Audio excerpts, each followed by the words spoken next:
Tambal di balik rumah joglo. Di kaki Gunung Lawu, tepat di bagian desa yang jarang dikunjungi orang, berdirilah sebuah rumah joglo tua yang sudah lama dianggap terlarang. Orang-orang desa menyebutnya joglo Pagedongan. Tapi nama itu hanya digunakan ketika orang-orang sangat terpaksa untuk membicarakannya. Karena pada dasarnya tidak ada orang yang ingin membicarakan rumah joglo itu. Rumah itu berdiri di bawah naungan pohon beringin besar yang akarnya mencengkeram tanah seperti jari-jari raksasa tua. Atap sirapnya sudah kusam dimakan lumut. Namun anehnya, rumah itu tidak pernah benar-benar roboh, meskipun puluhan tahun tidak dihuni, atau tepatnya tidak pernah dihuni manusia. Raka, pemuda berusia 22 tahun. Dia tinggal tidak jauh dari sana. Ia dibesarkan oleh ibunya seorang diri. Ayah Raka meninggalkan rumah ketika Raka masih sangat kecil. Dan ibunya membuka warung kecil pada saat itu. Namun, warung itu tidaklah terlalu ramai. Akan tetapi, pendapatan yang mereka dapat cukup-cukup saja untuk bertahan hidup. Namun, di saat Raka menginjak dewasa, ibunya jatuh sakit. Tubuhnya kurus, batuknya terdengar panjang, dan ia juga sering terbaring hingga berhari-hari. Pada saat itu, Raka bekerja sebagai kuli bangunan, menarik gerobak pasir, dan kadang juga menjadi tukang serabutan. Tentu saja, itu semua ia lakukan agar dapat membeli obat untuk ibunya. Tapi, uang yang Raka dapat selalu kurang. Biaya obat yang ia keluarkan hanya untuk memperpanjang napas sang ibu, tidak untuk menyembuhkannya. Raka bukan orang jahat, tapi bukankah keputusasaan bisa mengubah siapa saja? Apalagi ketika ia mulai melihat teman-temannya yang sudah berubah. Teman masa kecilnya, Bayu, dulu hidupnya sama-sama miskin. Tapi sekarang Bayu memiliki motor baru, rumahnya pun direnovasi. Ibunya juga membuka toko kelontong dengan kulkas besar dan rak tinggi penuh dengan barang. Orang-orang berbisik kalau Bayu menggunakan pesugihan. Tapi Bayu selalu membantah ucapan itu. Dan sampai suatu malam, Raka bertemu Bayu yang sedang menangis sendirian di pematang sawah. Dengan tubuh gemetar, wajah takut, seolah dia sedang dikejar sesuatu yang tak terlihat. "Loh, kamu kenapa? Bayu, kamu kenapa?" tanya Raka. Bayu hanya menjawab pelan. "Kalau kamu sudah punya, kamu tidak bisa berhenti." Setelah itu Bayu lari dari hadapan Raka dan tidak pernah terlihat lagi selama berbulan-bulan. Rumor yang beredar pada saat itu mengatakan bahwa Bayu hilang di saat malam Jumat Kliwon. Dengan keadaan rumah yang kosong dan seluruh keluarganya pergi entah kemana. Dan hanya sebuah sawahlah yang pada saat itu masih mengingat langkah Bayu. Raka memikirkan itu semua setiap malam ketika ibunya batuk hingga keringat dingin menetes dari lehernya. Ia takut kehilangan satu-satunya keluarga yang ia punya. Dan semakin ia takut, semakin pikiran itu tumbuh di hatinya. Kalau aku bisa kaya, aku bisa menyelamatkan ibu. Sampai suatu hari, saat Raka duduk di warung kopi kecil dekat perempatan, ada seorang lelaki tua yang duduk di sebelahnya. Pakaian lelaki itu lusuh, dengan rambutnya yang putih dan digelung rapi. Matanya redup namun tajam seperti pernah melihat banyak kehidupan dan kematian sekaligus. Lelaki tua itu tiba-tiba berkata, "Pitulung iku ono, Nak," katanya pelan. "Pertolongan itu ada, Nak," katanya. Dan Raka pun menoleh. "Apa maksud sampean, Mbah?" tanya Raka. "Rezeki iku ono ning endi-endi. Nanging rezeki sing gedhe iku ora tau teko tanpa tebusan. Jawabnya, rezeki itu ada di mana-mana. Namun, rezeki yang besar tidak pernah datang tanpa adanya tebusan. Mendengar itu, Raka hanya terdiam. Kata-kata itu terdengar seperti undangan. Lelaki tua itu berdiri. Ia tak memperkenalkan diri pada saat itu, tapi ia berkata, "Yen pancen atimu wis siap, teko ing joglo pekedongan, ing wengi jemuah kliwon, jam 2 bengi. Elingo, kowe kudu teko dewekan."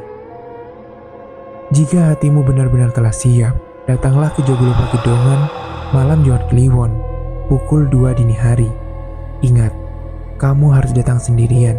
Tidak ada siapapun yang boleh menemanimu, kata lelaki tua itu. Kemudian lelaki tua itu pergi, menyisakan udara dingin yang membuat tengkuk Raka merinding. Hari Jumat Kliwon datang tanpa suara. Malam itu bulan tertutup awan. Udara dingin turun dari punggung gunung. Desa terasa sunyi. Bahkan suara jangkrik pun seolah enggan muncul. Raka berjalan sendirian menuju joglo itu.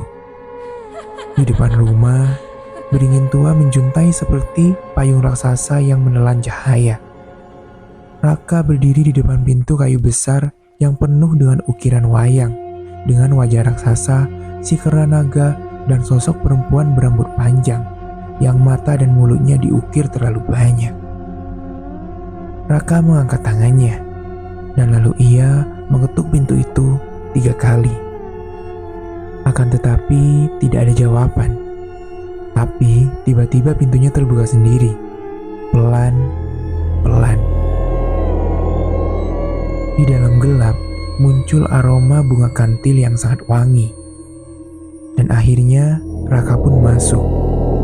Rumah itu kosong, tidak ada perabotan, tidak ada lampu. Tapi entah kenapa, Raka bisa melihat cahaya yang tidak jelas sumbernya.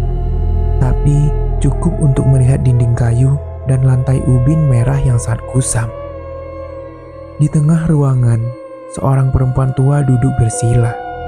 Rambutnya putih panjang menyentuh lantai. Wajahnya sangat keriput, seolah-olah waktu telah menggulungnya berkali-kali. Perempuan tua itu tampak menggunakan kebaya coklat lusuh, dan di depannya ada mangkuk yang nampak seperti berisi darah segar.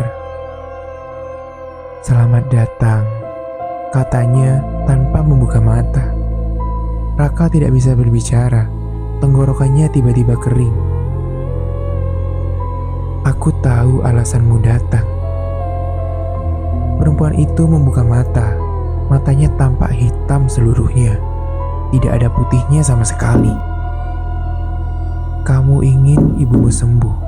Kamu ingin hidupmu berubah." Raka menelan ludah mendengar itu. Iya, Mbah." Perempuan tua itu tersenyum sedikit, tapi senyuman kecil itu tidak hangat sama sekali. "Aku bisa memberimu itu semua dengan syarat yang ringan saja," ucap perempuan tua itu. Perempuan tua itu mengambil sepucuk daun lontar tua. Di atasnya tertulis nama Raka, seolah ia sudah ditunggu sejak lama. "Kamu hanya perlu memberikan rasa kehilangan kepada orang lain, seperti rasa kehilangan yang kamu takuti." Mendengar itu Raka terdiam. "Apa maksudnya, Mbah?" Lalu perempuan tua itu tertawa. "Yang menjadi tumbal adalah orang yang dicintai.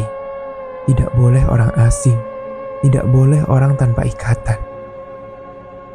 Raka merasakan sesuatu merayap di kulit punggungnya saat itu. Karena kehilangan yang paling murni adalah kehilangan yang membuat dunia seseorang runtuh. Perempuan itu semakin mendekat. "Jika kamu sanggup, taruh tanganmu di mangkuk ini."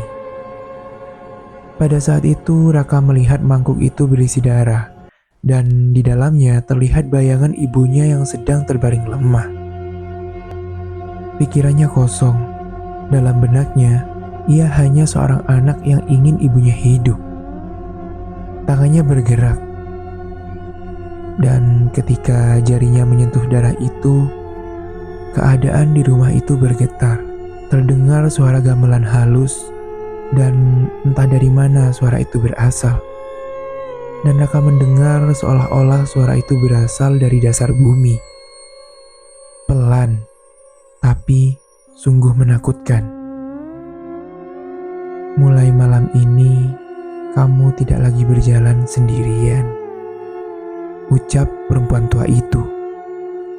Setelah malam itu, warung ibunya tiba-tiba menjadi sangat ramai.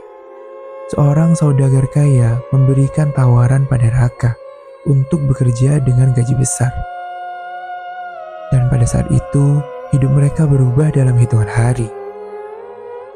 Ibunya yang dulu batuk parah, kini bisa duduk di teras dan tersenyum tipis. Tetangga tampak iri melihat itu. Tetapi orang-orang lain juga ada yang memuji, dan Raka mulai merasa aman. Dan akhirnya sampailah Jumat Kliwon datang. Malam itu, tepat pada saat jam 2 pagi, ada yang mengetuk pintu rumah Raka. Raka tahu siapa yang mengetuk. Ia berjalan pelan dan lalu membuka pintu itu. Di sana, berdiri perempuan tua berambut putih. Dia seperti bayangan, tidak seperti ilusi. Ia benar-benar ada. Malam ini sudah waktunya, katanya dengan lembut. Di belakangnya ada bayangan ibunya dengan wajah yang pucat dan mata yang kosong. Pada saat itu Raka menjerit dalam batin. Tidak, jangan ibu. Perempuan tua itu hanya tersenyum. Tidak, ibumu tidak akan menjadi tumbal. Tapi kamu yang harus memberikan tumbal itu. Mendengar itu Raka pun gemetar hebat. Kamu pilih siapa? Seseorang yang dicintai seseorang agar kehilangan itu sempurna. Raka ingin menolak, tapi tubuhnya tidak bisa bergerak. Seolah-olah ada yang mengendalikan tubuhnya. Ia teringat bayangan Bayu menangis di sawah. Kalau kamu sudah punya, kamu tidak bisa berhenti. Malam itu ada seorang gadis kecil yang tinggal di desa dan dia hilang, yaitu tetangga sebelah Raka. Ibu gadis itu meraung sepanjang malam, menangisi putrinya yang tiba-tiba hilang entah kemana. Dan suara gamelan halus tiba-tiba terdengar samar dari arah beringin. Waktu berjalan, tumbal berikutnya datang, dan berikutnya, dan berikutnya. Setiap Jumat Kliwon, Raka mendengar tangisan itu. Tangisan orang lain yang menyayat hatinya sendiri. Jiwanya perlahan kosong. Hidupnya kini bukan sebuah kehidupan. Hidupnya seakan dipenjara. Suatu malam, Raka tidak tahan lagi. Ia pun kembali ke Joglo Pagedongan. Tapi Joglo itu tidak ada. Yang ia lihat hanyalah lapangan kosong dengan pohon beringin yang tertiup angin dan bergoyang dengan pelan. Raka berdiri di sana dengan nafas yang begitu berat. Aku mau berhenti, teriaknya. Saat itu angin seolah berhenti. Dunia seakan terdiam. Dan dari balik batang pohon beringin itu, tiba-tiba perempuan tua itu muncul. Tidak lagi dengan wajah manusia. Kali ini wajahnya berbentuk seperti topeng wayang. Di balik topeng itu, tampak bayangan hitam berdenyut seperti jantung. Ia melangkah mendekat. Berhenti, bisiknya. Kamu lupa, Kamulah yang meminta semua ini sendiri. Raka mendengar itu mundur perlahan. Tapi tanah di belakangnya berubah menjadi lumpur dan menarik kakinya. Perempuan tua itu mendekat dan mulutnya membuka perlahan. Dan dari mulut perempuan itu terdengar suara gamelan. Gamelan yang pelan, lirih, tetapi jelas. Dan disertai suara orang-orang yang pernah menjadi tumbal. "Sini, kemarilah, kamu ikut kami sekarang." Raka menjerit ketakutan pada saat itu. Langit terasa retak. Pohon beringin itu bergetar. Dan Raka ditelan oleh bayangan hitam yang keluar dari dalam tanah. Seolah ia kembali lagi ke dalam rahim bumi. Keesokan paginya, warga desa melihat pohon beringin itu sudah menguning. Seperti kesedihan yang terlalu tua untuk ditangisi.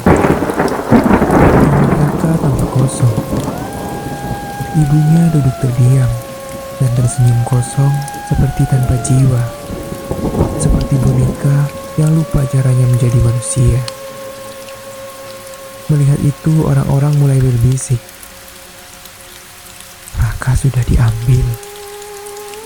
Dan setiap malam Jumat Kliwon, jika seseorang berjalan terlalu dekat dengan lereng Lawu, mereka akan mendengar suara gamelan halus yang disertai dengan suara laki-laki muda memanggil, "Tolong aku, tolong, tolong aku." Tapi tidak ada orang yang berani menolehnya, karena semua orang sudah tahu kalau jika mereka mendengar suara itu, dan kemudian jika di antara mereka ada yang menoleh, pasti mereka akan menghilang.